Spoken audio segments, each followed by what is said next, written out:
Hello and welcome to another Unsourced Wall unboxing. This is a bonus one. I wasn't expecting to do this one so soon, mainly because it was kind of a hassle to get this. It's something that has already been scalped for up to 4 or 5 times its original price, and pre-orders kept going out of stock like crazy. In fact, pre-orders are still going out of stock. So I was really glad to get this in from Amazon and get an actual order for it that was honestly under the price than even retail. So let's take a look at this right now. And if you've seen the thumbnail and the title, you know exactly what this is. But let's open this up and get a real good look at it. Okay. Get right on in. And it is the Marvel Legends Movie Venom figure. Now, this is pretty fun. It's in all this packaging. It's honestly pretty well contained and in pretty decent condition, since it was just an envelope bubble packaging. So you see Movie Venom right here. The figure is in pretty dynamic, pretty classically Venom pose. And you have the movie poster art recreated on the sides, movie logo on the top, front, and bottom. And yeah, Movie Venom right here. Let's get this thing opened up and see what to make of it. All right, so right out of the box, we have the Movie Venom figure right here. Decent posing, very rigid joints at the elbow, the shoulder. Yeah, no, it's very, very fun. The waist joint with the ab crunch and everything, it's very fluid. It does feel maybe a little loose right here at the very top where the chest meets the waist. But, it's very playable if it doesn't feel too rigid. The knees, very solid. The ankles, I think there's an ankle pivot here. Also pretty solid. It's got a nice fluid motion to it. It doesn't feel like you're, feeling something too floppy or anything. And what it does come with in terms of accessories, it comes with an alternate head, which is the classic Venom grinning head. I mean, it's fine. I don't really see a need because, why else would you want to pose Venom for anything other than his extended long tendril tongue? But it's pretty simple. It's like the first Marvel Legends that I've, actually had to play with. And I was worried because I have a Super 7 He-Man figure for an alternate head. And that's always kind of a trick to put on. I didn't hear a click of this one, but it does seem to have come on. And it does look a little weird. The head looks maybe a little bit too narrow for the rest of the body. Meanwhile, with the tongue extended one, because its mouth is open and bearing, it just has a lot more of natural proportion to it. So that's nice.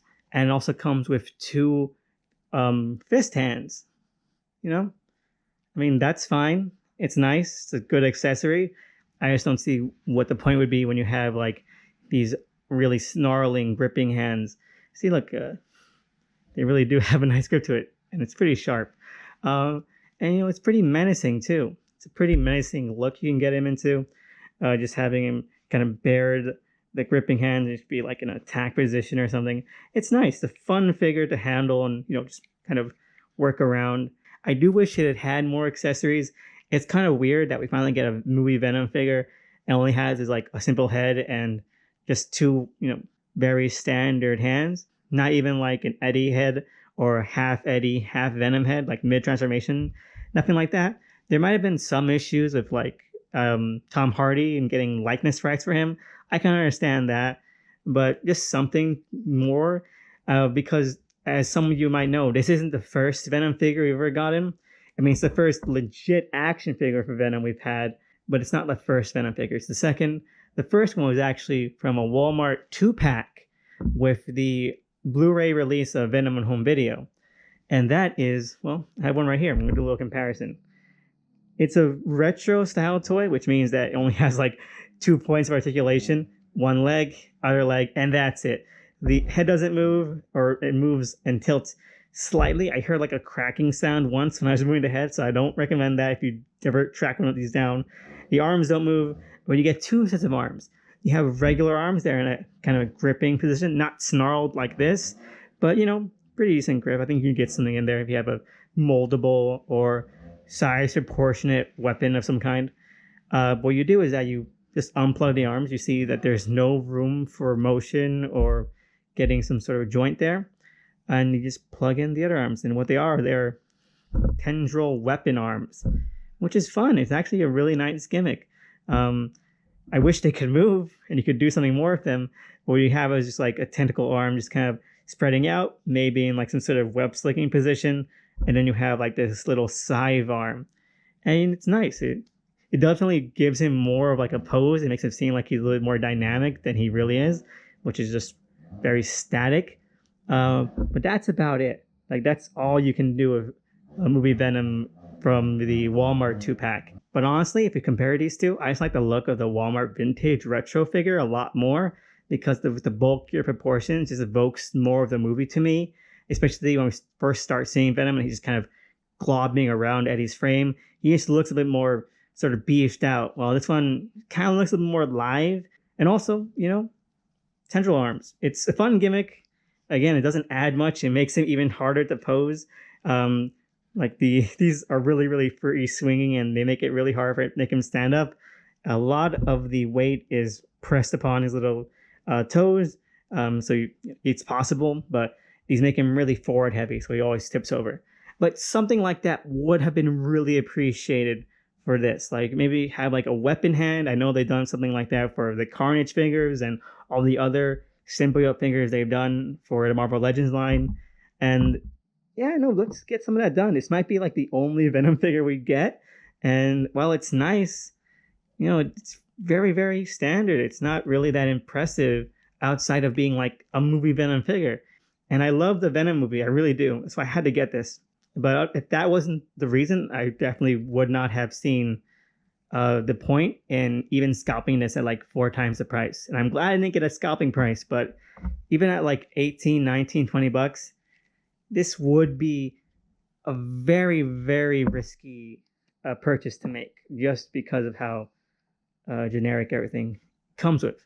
Now, what makes these two stand out from each other is that this one is more visually coherent, consistent with the movie in that it has the little white veins going all across it, which was the movie's concession to not having the white Spider-Man emblem on Venom. Like obviously Spider-Man and Venom movie, they don't coexist. Now there's a lot of debate about that, but in the movie at least, Venom did not come from Spider-Man first. So they had to like break up the black negative space all around. So they added like this whole thing where it had white veins all across it.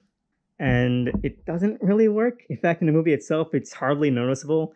And in the movie, the veins, they're there and you do see them, but they're a lot more milky, a lot more gray, a lot more translucent.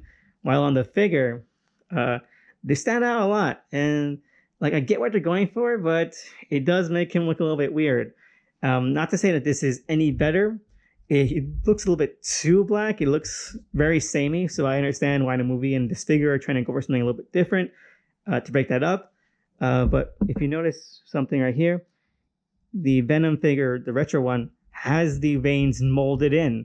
So something that I was thinking of doing was maybe getting like a Gundam marker pen and sort of trying to fill those edges in. But it is a really small figure. So I'm not quite sure when I can get that done. But hopefully sometime soon. And then we'll see if these really do stack up together. But yeah, I really love having this and I really enjoy having this. And it's fun to kind of have them side by side. And I think it really does at least capture kind of the mood of the movie.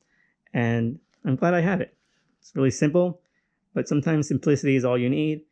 And if nothing else says anything about the Venom movie other than the virtue of simplicity, then I don't know what else. If you can find it, and if you love the Venom movie, I say really go ahead and try to find it. I think Amazon still has a couple of these left, and they're always updating. Please don't pay like $40, $50, $60, $70, $80. Like I'm seeing so many being put up for. It's not worth it. I love the character. I love the movie. I love the figure. I love the figures, but it's definitely not worth it. And we just replace the hands on camera really quick. Oh, and I do not trust myself that much in order to do that. It actually is pretty tight. Okay, let's get the right hands on the right hands.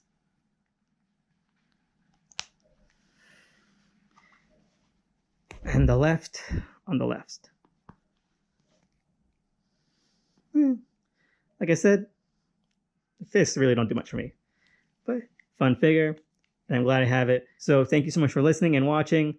And I'm going to, add some pictures at the end of this. So watch out for that. But thank you so much, and hope you enjoy the rest of my videos, Hulkvember is going on, and my weekly podcast. So thank you so much, and see you again next time.